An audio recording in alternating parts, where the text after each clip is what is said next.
All right, so let's move forward here. So we were able to, let's run one more time here. So now we have this good looking application, our FlashCard player. We are now able to load our card, right? And nothing happens again because, well, we haven't implemented that. So that's good. We are in a good spot. All right, so what we need to do next is actually implement the load file.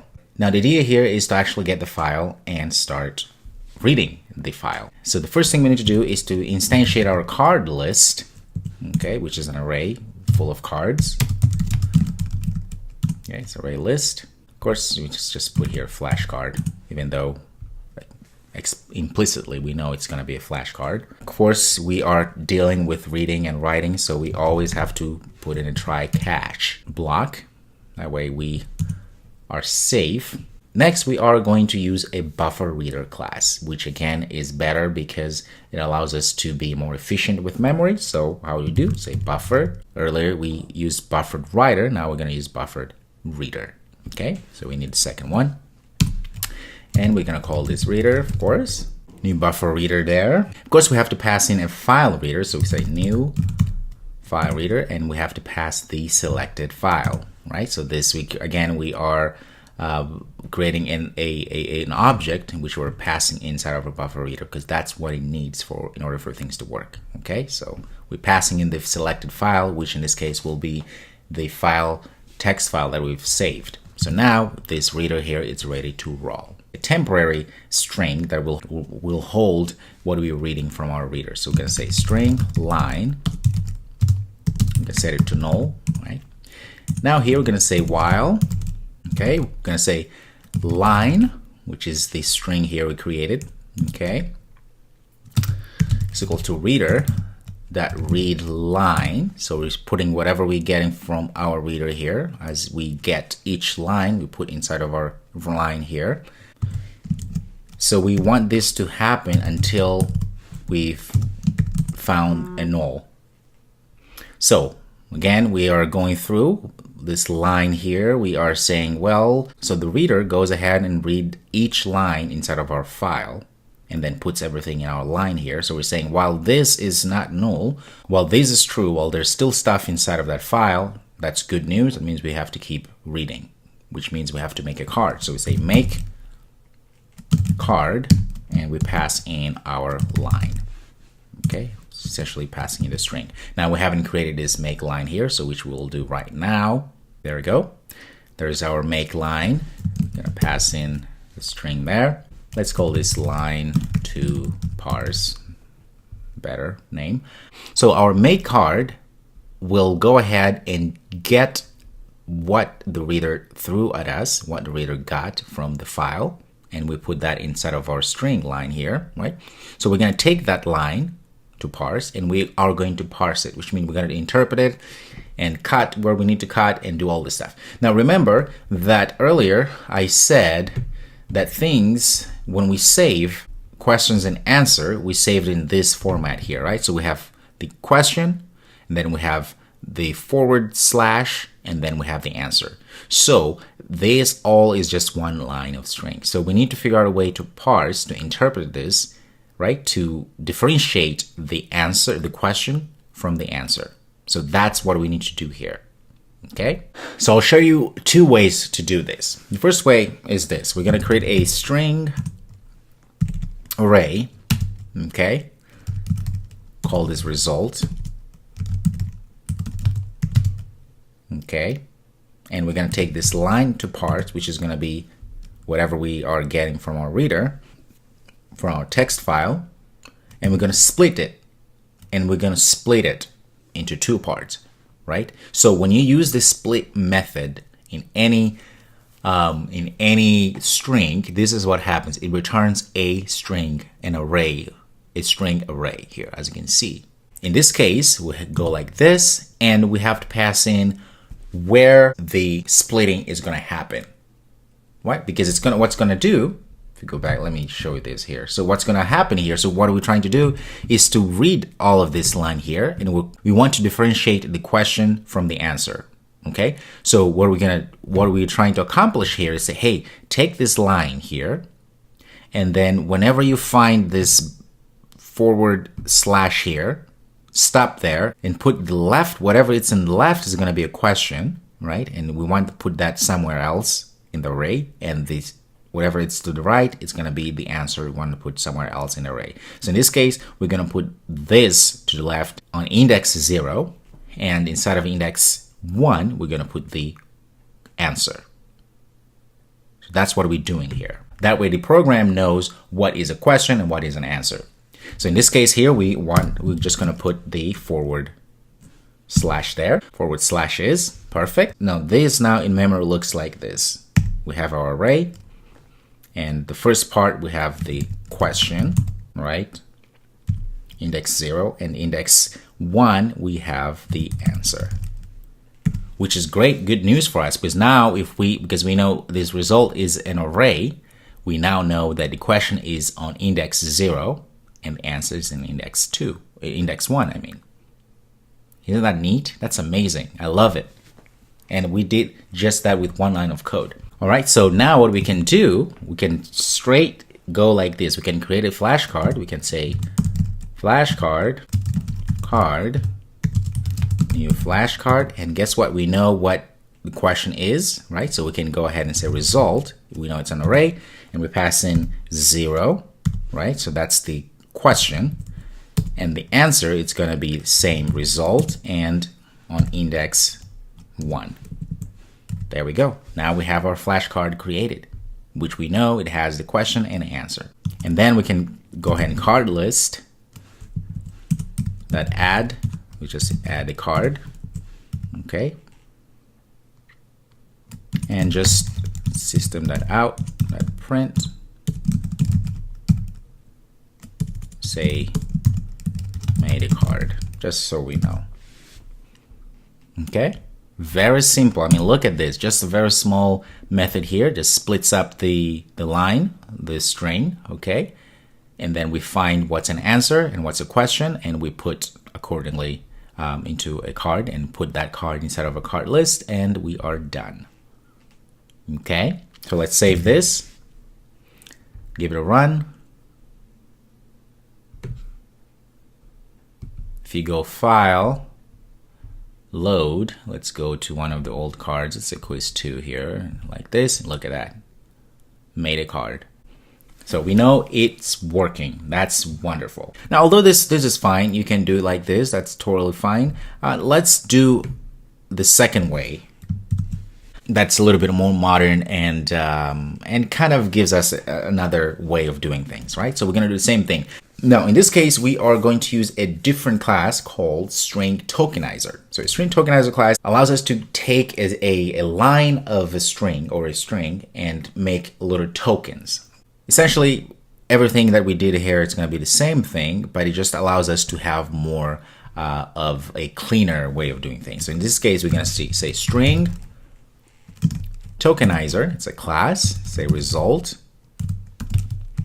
is equal to new string tokenizer. Remember, now we have to pass in here a string that we want to parse. In this case, it's going to be line to parse. And then the next thing, it's going to be what will be the delimiting item. In this case, it's going to be, again, forward slash there. Okay, so we're saying, so we have to pass the delimiting item. So where do you want to cut the string? And we have to pass the actual string here. Now this result here holds everything that we need from that string. Okay, so now we can go ahead and say if, okay, we can say if result, that's the beauty of having a tokenizer, string tokenizer. We can now have a function that says dot has more tokens, right? That's when we go ahead and create a flashcard. So essentially all of this code here is going to be the same, except I'll have to change a few things. So let me, instead of result like that, we can just say result dot next token and result dot next token as well. Oh.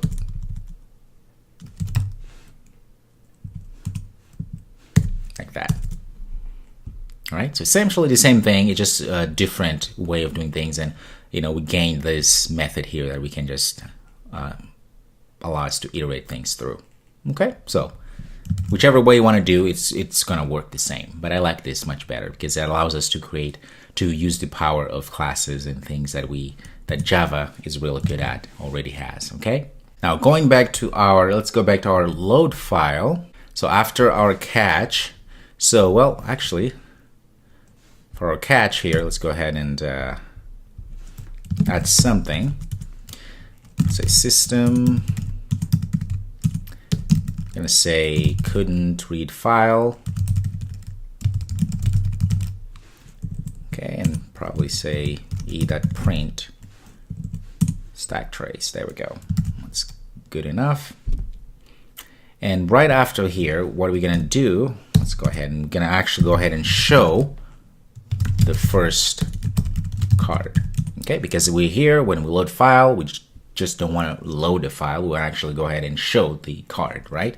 So we have the card iterator, so we can say card iterator is equal to card list dot iterator. So then we can say show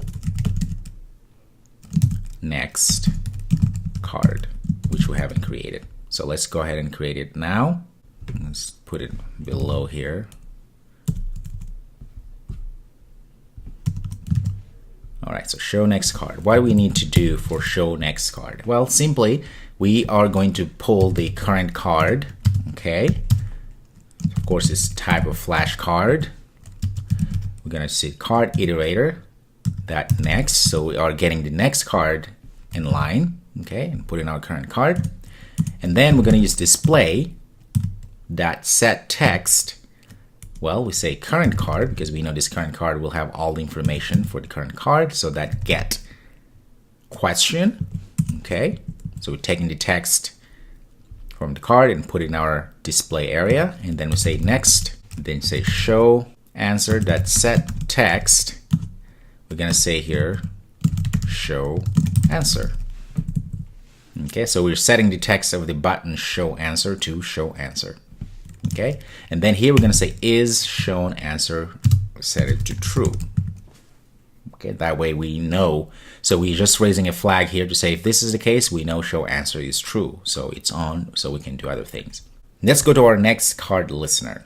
So this next card listener will listen to a few things. So here we are going to use the is show answer because that's what is going to determine whether to show answer or whether they have seen the question. Okay, so what we're going to say if is show answer, right? If indeed it's true, the show answer, this means we need to show the answer because we know the answer needs to be shown, right? So we can say display that set text, we have to show the answer. So we're gonna go and fetch current card that get answer.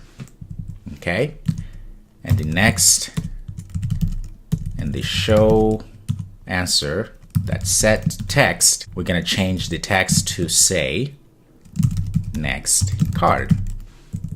Again, once they've shown the answer, you click and shows the answer. We want to see the next card, right? That's why we're changing this to say next card. And then as we're here, we're gonna say is show again, we put it to false. That way we mean we are moving forward to the next phase. Okay, now else, if that's not true, what do we need to do? We need to show the question, right? And show next question, so which means we're gonna say if, again, another iterator here. So we're gonna say if card iterator that has next, right? If that card where we put all of the answers, all of the question and answers has more stuff in it, then, well, let's go ahead and show card and show next card. That's it.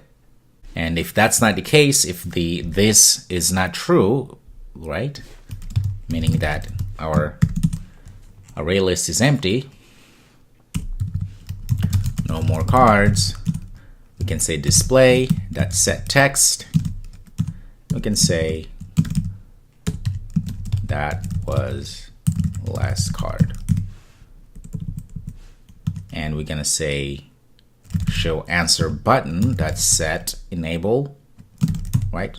So we have this property here where we can set enable or disable buttons. So we're gonna say false.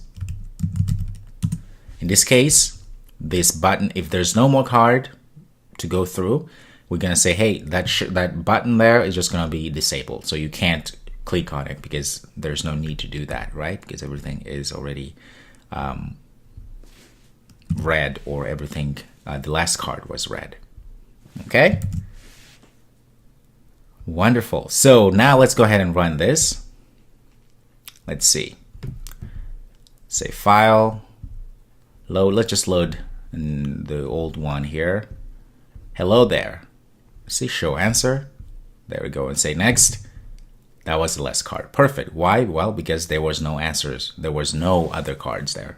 Okay, like that, we are done. Let's go ahead and create a new card. So I'm going to delete all of the old files that we've created earlier. That way we can test drive this thing. That's my favorite part.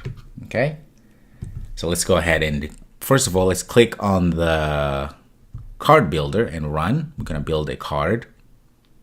Okay, so this one is going to be, let's go say, where's Mozambique located? Okay, we'll say Africa. Say next. One next question would be, do you like Java?